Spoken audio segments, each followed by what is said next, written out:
You are watching Jillian's. Hi guys, welcome back. So for today's video, we're going to make or install vinyl adhesive tiles. DIY to. Kasi, ayan, ganyan yung flooring ng isang room dito. Parang dati red cement siya na naging green kaso hindi sapat pala yung dapat ano siya paint.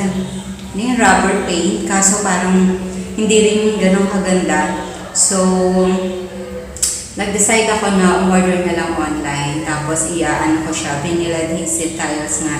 Ako na lang ang gagawa kasi mukhang madali lang naman. Tsaka, ayun nga, napapanood ko yung iba, nagdi-DIY lang din naman ito. So, mukhang ganun kadali. Although, hindi naman ganun kadali kasi lalo na yung mga cutting sa edges. Pero, kayang-kaya natin ito.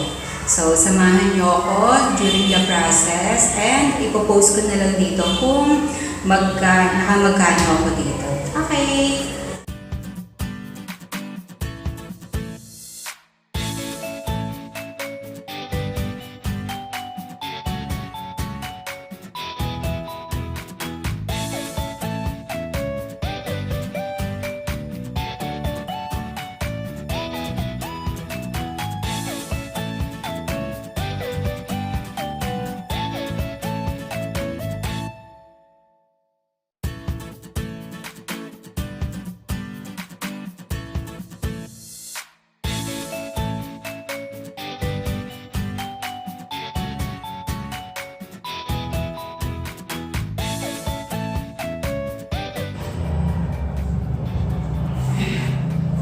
So, ito na yung pagkakabit ng vinyl tiles, adhesive.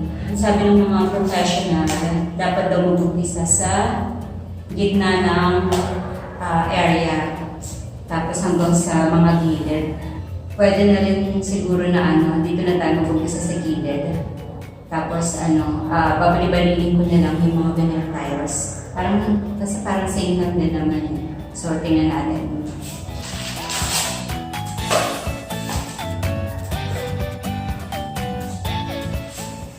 So, babalatan muna natin to. Self-adhesive na to, kaya hopefully dumikit ito ng todo para hindi na talaga kailangan ng pandikit.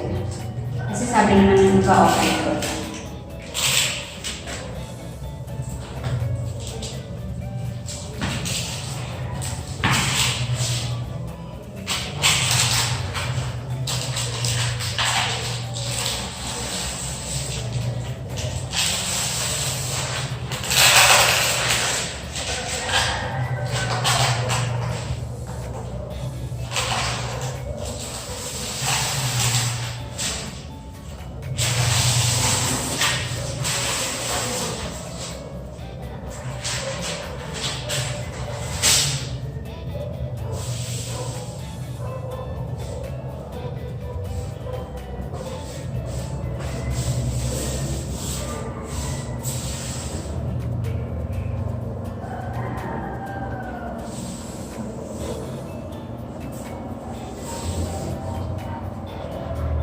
Medyo hindi pantay yung sahig. Pero hopefully okay na ito.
So, parang nangyayari dito.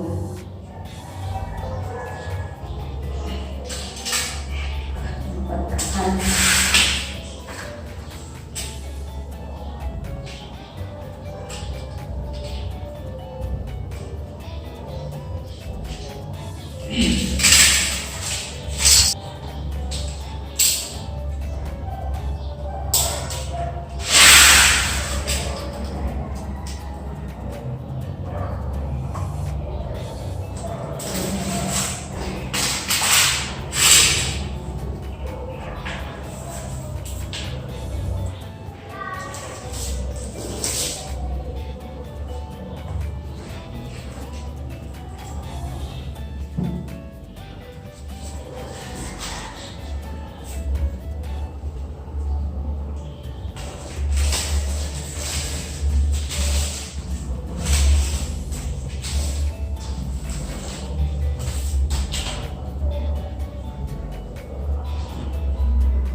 Okay guys, day 2. Hindi lang ako nagpapalit ng damit.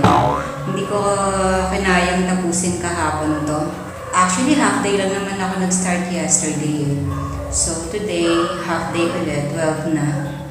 Tingnan natin kung matatapos ko to ngayon. Itong flooring. Yan. Okay.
Ito guys yung mahirap yung sa mga edge.